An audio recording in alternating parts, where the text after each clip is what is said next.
बस अड्डा।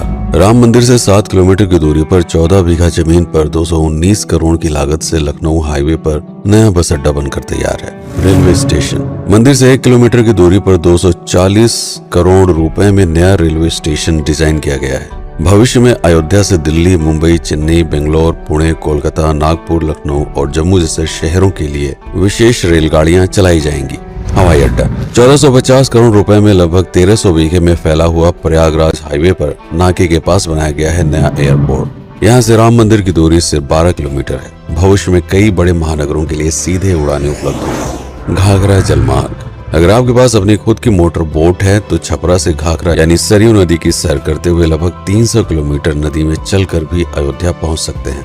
भविष्य में इस रूट के लिए भी मोटर बोट चलाए जाने का प्रस्ताव है। राम मंदिर। अयोध्या के राम मंदिर की कुल कीमत है 1800 करोड़। पूरी तरह बन जाने के बाद अयोध्या का मुख्य आकर्षण होगा। राजस्थान के मशहूर मकराना के पत्थरों से आकार लेते इस मंदिर की अनुमानित उम्र होगी लगभग 1000 साल। 22 जनवरी को पहली मंजिल का उद्घाटन होगा, जिसमें राम की बाल्यावस्था की मूर्ति रखी जाएगी। बाकी की 2 मंजिलों का कार्य चलता रहेगा। खजुराहो के मंदिरों की नागर शैली के आधार पर इसे तराशा जा रहा है। मंदिर का कुल क्षेत्रफल 156 एकड़ या 251 बीघा है। हनुमानगढ़ी। राम मंदिर से लगभग 800 मीटर की दूरी पर स्थित है हनुमानगढ़ी। मंदिर के आवासीय परिसर को मिलाकर यह लगभग 52 बीघे में फैला हुआ है। मंदिर की 76 सीढ़ियां चढ़कर हनुमान जी के दर्शन के बाद ही राम मंदिर में जाने का विधान है। यह मंदिर अयोध्या शहर के ठीक बीच में एक ऊंचे टीले पर बना है। शहर की तरफ आने वाले आक्रमणकारियों के आने की सूचना यहीं से प्राप्त करके अयोध्या के राजा तक भेजी जाती थी। इतिहासकारों के अनुसार जितनी बार भी अयोध्या पर आक्रमण हुआ उतनी बार इस मंदिर को भी विध्वंस झेलना पड़ा। हालांकि सन्यासियों ने हर बार इस मंदिर को फिर से खड़ा किया। आज यह मंदिर रामानंद संप्रदाय और निर्वाणी अखाड़े के अधीन है। राम की पेड़ी। अयोध्या को सरयू नदी की भयंकर बाढ़ से बचाने के लिए इस बांध का निर्माण किया गया था, जिस पर श्रद्धालुओं के स्नान के लिए कई घाट बना दिए गए थे। इतिहासकारों के अनुसार जितनी बार भी बांध टूटता था, सरयू का पानी अयोध्या की गलियों में घुस आया करता था। इसी बाढ़ से बचने के लिए पूरे अयोध्या में जगह जगह पर ऊंचे टीले बनाए गए थे, जैसे राम टीला, हनुमान टीला, लक्ष्मण टीला। आज ये बांध अयोध्या का मुख्य पर्यटन स्थल बन चुका है। हर दीपावली पर यहाँ लाखों दिए जलाकर रामायण की उस घटना को उत्सव के रूप में मनाया जाता है जब श्री राम अयोध्या वापस लौटे थे। अयोध्या के कई बार उजड़ने के पीछे एक कारण इस नदी को भी माना जाता है। हालांकि इसी नदी की वजह से यहाँ पर गन्ने की खेती बड़े स्तर पर की जाती है।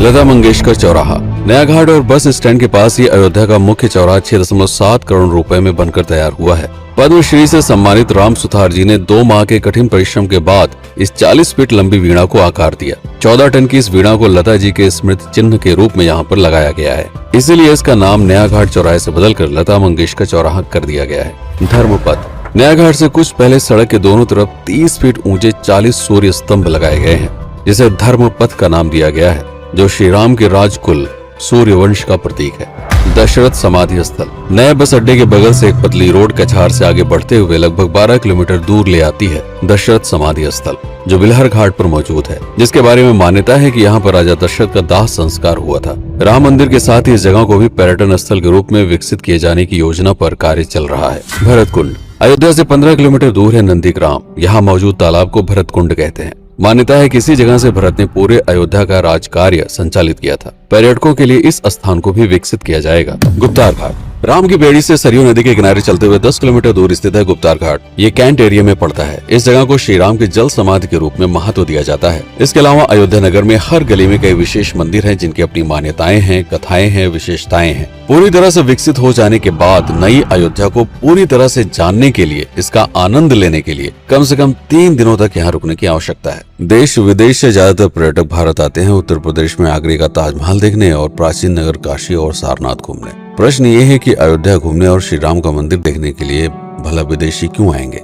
और इसका कारण है भारत में लिखी गई राम कथा की सबसे पहली और प्राचीन पुस्तक रामायण। भारत में रामायण के अलावा कंबोडिया में रीम की पुस्तक है, इंडोनेशिया में ककनिक, नेपाल में भानुभक्त रामायण जैसी पुस्तकों में वाल्मीकि की रामकथा से प्रेरणा लेकर इसे अपने अपने देश की संस्कृत के हिसाब से फिर से लिखा गया है। पात्रों के नाम, कुछ नई घटनाओं के अलावा मूल रामकथा सभी में एक जैसी है। इसके अलावा भारत में ही रामकथा को लेकर संस्कृत में 7 संस्करण, हिंदी में 3 संस्करण, गुजराती में 47, उड़िया में 14, तेलुगु में 5, कन्नड़ में 4 और अन्य भाषाओं में लगभग 17 संस्करण मौजूद है। इसके अलावा लिखे गए नाटक, कविताएं आदि को भी अगर मिला दिया जाए तो इस दुनिया में 300 से अधिक तरह से राम कथाएं बार बार लिखी गई हैं। इन सभी राम कथाओं पर कई विशेषज्ञों ने समय समय पर अध्ययन किया और अपने विचार दिए। Father Camille Bulcke, Hermann Jacobi, Wendy Doniger, Edward अल खरर, Alf Hiltebeitel, Paula Richman, Aubrey Menon, Ramesh Menon, Radha Vishwanath, Shantanu Gupta, Meenakshi Jain, Lala Sitaram, Swami Gyananand Saraswati जैसे कई लोगों ने समय समय पर राम कथा को लेकर गहन शोध किया और इसमें छिपे हुए मूल कथा के साथ ही इसके इतिहास को समझने का प्रयास भी किया।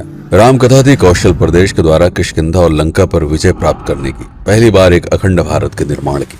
रामायण महत्वपूर्ण इसलिए हो जाता है क्योंकि ये अखंड भारत युद्ध से अधिक व्यक्ति के आदर्शों, सूझबूझ, मित्रता जैसे गुणों से स्थापित हुआ।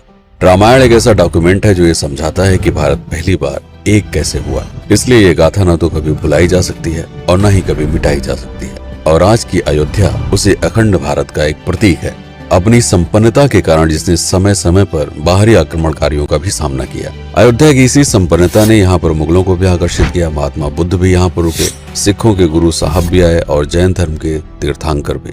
सिर्फ आए ही नहीं बल्कि उनके अनुयायी यहीं पर बसते चले गए। अयोध्या कितनी बार बसी, कितनी बार उजड़ी, इसके बारे में बहुत अधिक प्रमाण उपलब्ध नहीं है। सूर्यवंश के पतन के साथ ही अयोध्या का भी पतन होता रहा। बीच में कई सौ सालों तक अयोध्या मानो विलुप्त सी हो गई। इसका कारण क्या था, इसका कोई प्रमाण नहीं है। अयोध्या को फिर से खोजकर उसे स्थापित करने में बार बार राजा विक्रमादित्य का नाम आता है, लेकिन विक्रमादित्य एक उपाधि है जिसे कई राजाओं को दिया गया था। तो ये कहना मुश्किल है कि किस कालखंड के कौन से राजा ने यह कार्य किया। कुछ विशेषज्ञों का मत है कि यह काम उज्जैन के राजा विक्रमादित्य ने किया होगा।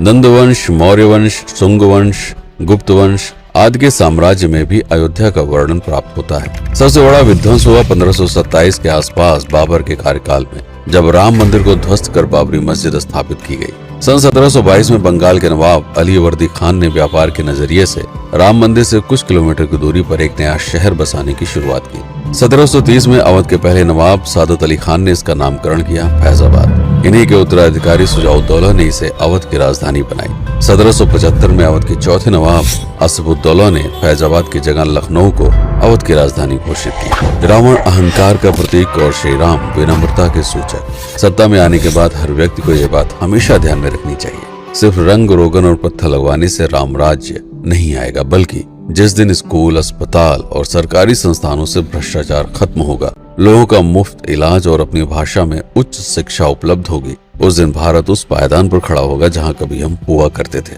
रामायण अहंकार पर विनम्रता की विजय है। अयोध्या को अगर पर्यटन स्थल का केंद्र बनाना है तो इस आधार पर बसाना होगा। राम राज्य लाना होगा, राजनीति नहीं।